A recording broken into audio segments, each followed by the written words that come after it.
नमस्कार दोस्तों, DN education अड्डा में आपका स्वागत है।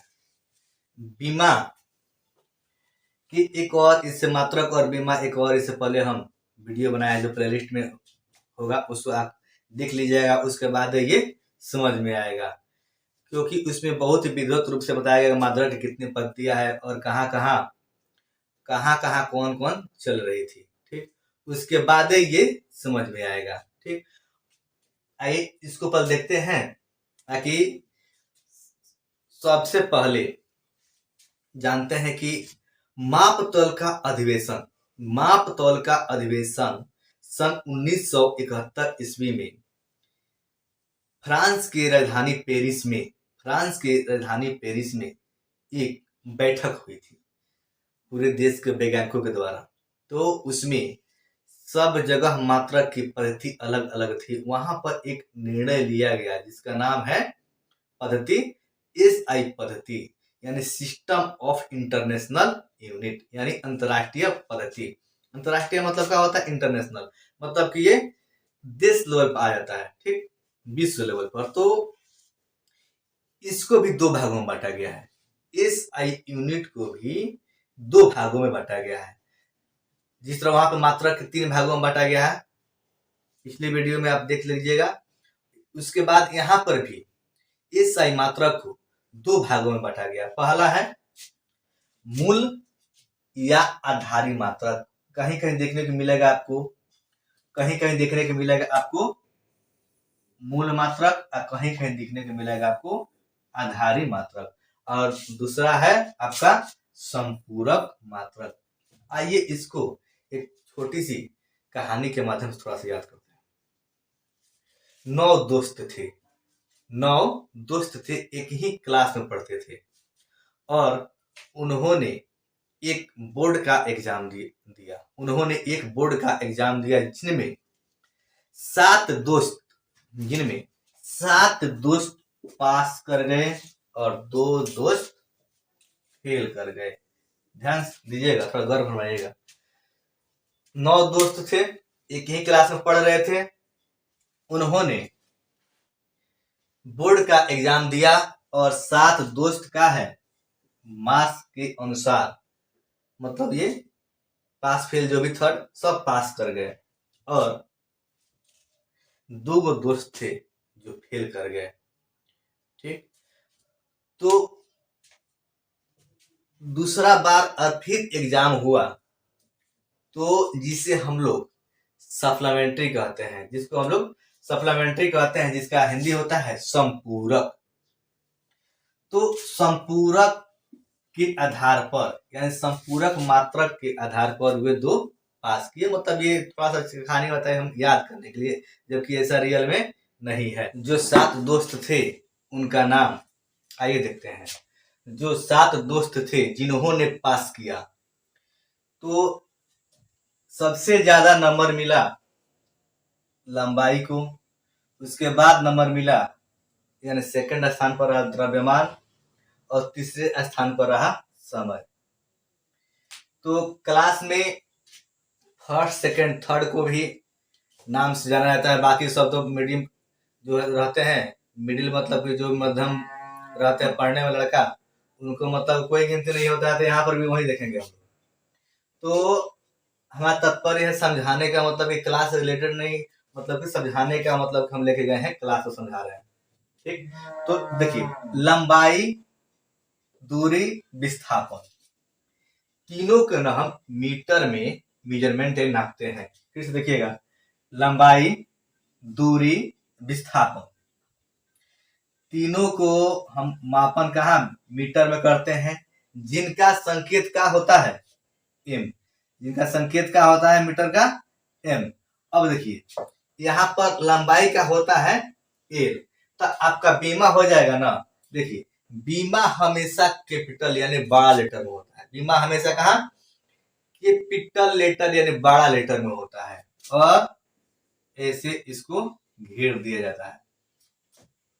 अब देखिए दूसरा, द्रव्यमान, यानी द्रव्यमान का SI मात्रक होता है। द्रव्यमान का SI मात्रक आपका द्रव्यमान क्या होता है? हम कोई भी वस्तु किलोग्राम में मेजरमेंट नापते हैं तो उसका संकेत होता है केजी। इसको देखिए, इसका क्या होता है द्रव्यमान, इसका होता है एम, इसका क्या होता है एम। और तीसरा देखिएगा समय यानी टाइम होता है, इसका ऐसे मात्रा क्या होता है सेकंड, इसका संकेत क्या होता है इस। ठीक, तो देखिए टी से क्या होता है टाइम। अब देखिए यही तीनों पर, इसी तीनों पर LMT LMT LMT LMT LMT इसी तीनों पर पूरी बीमा आधारित है। अब देखिए अगला भी देख लेते हैं, ताप का होता है टेम्परेचर केल्विन। ठीक, इसका संकेत क्या होता है के, और इसका बीमा होता है के या थीटा। आगे देखिए विद्युत धारा, इसका सही मात्रक होता है एम्पियर, संकेत होता है ए, बीमा होता है ए या आई। ज्योति तीव्रता होता है कैंडेला, इसका संकेत होता है CD, इसका बीमा होता है C।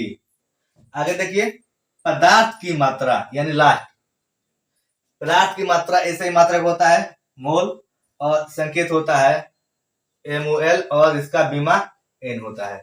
देखिए बीमा हमेशा कैपिटल लेटर में लिखा जाएगा और आपको ऐसा बड़ा ये पुस्तक में करना है।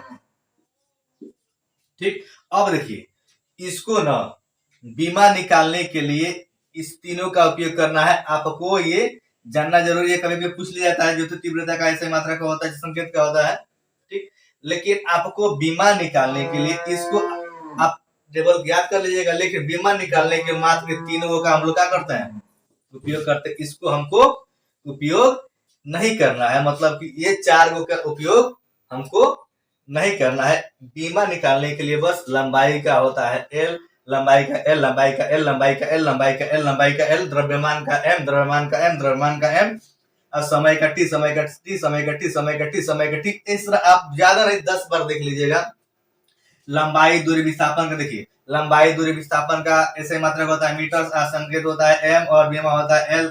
लंबाई दूरी विस्थापन, लंबाई दूरी विस्थापन, लंबाई दूरी विस्थापन, लंबाई दूरी विस्थापन ऐसा ही मात्रक होता है मीटर, और संकेत होता है M, और बीमा होता है L। द्रव्यमान का किलोग्राम संकेत होता है, और संकेत होता है ऐसा ही मात्रक होता है द्रव्यमान का किलोग्राम, और संकेत होता है केजी, और बीमा होता है M। यानी द्रव्यमान का बीमा M, द्रव्यमान का बीमा M, क्योंकि इसका होता है मास मतलब द्रव्यमान, इसी का मतलब लिखते हैं। इसका पहला लेटर लिखते हैं लेंथ का L, और देखिए यहाँ देखिए द्रव्यमान है, द्रव्यमान का होता है मास। ठीक, और देखिए समय होता है आपका टाइम, टाइम तो मतलब देखिए, तो यहाँ पे टाइम मतलब देखिए समय होता है। और देखिए इसका पहला लेटर आप बीमार की, बस 3 गो के इसको याद है LMT LMT LMT। अब देखिए जो परीक्षा में 7 दोस्त पास किए थे ये उनका चार्ट रहा। अब देखिए फर्स्ट सेकंड थर्ड एंड 3 गो का कामयाब है। अब देखिए जो 2 गो पास किए थे मतलब फेल हो गए थे, उसके बाद यानी सप्लीमेंट्री यानी संपूरक, संपूरक मात्रक उसको कहते हैं। जो दोस्त पास कर गए थे उनका आप भी उसको भी परीक्षा में पूछा जाता है, लेकिन उसका बीमा निकालने में कोई मतलब कि आवश्यकता नहीं है, लेकिन आप इसको याद कर सकते हैं और रखना जरूरी है, क्योंकि इसको परीक्षा में पूछ लिया जाता है। जिनका नाम है कहा 8वां का नाम है समतल कोण, जिसका मात्रक होता है रेडियन, इसका संकेत होता है RAD, जिसका संकेत क्या होता है RAD। और लास्ट यानी 9वां होता है, यानी 2 गो ये है यानी ठोस कोण या घन कोण, जिसका मात्रक होता है स्टेरेडियन, और संकेत होता है SR। ठीक, अब देखिए इसको आपको एनी हाउ 3 को याद रखना है। ठीक, इस 3 का और उधर 3 का। ठीक, आपको ये संकेत भी याद रखना है, क्योंकि संकेत से ही बीमा निकलेगा। संकेत याद रखेगा और इसको याद रखेगा, तीनों का हमेशा जो भी है नाम ऐसे मात्रक संकेत और बीमा तीनों का याद रखना है। और देखिए समय सापेक्षिक राशि नहीं है, समय सापेक्षिक राशि नहीं है, क्योंकि समय हमेशा निरंतर चलते रहता है। समय क्या होता है सापेक्षिक राशि नहीं है, समय निरंतर चलता रहता है। तो आज का वीडियो में इतना ही, धन्यवाद।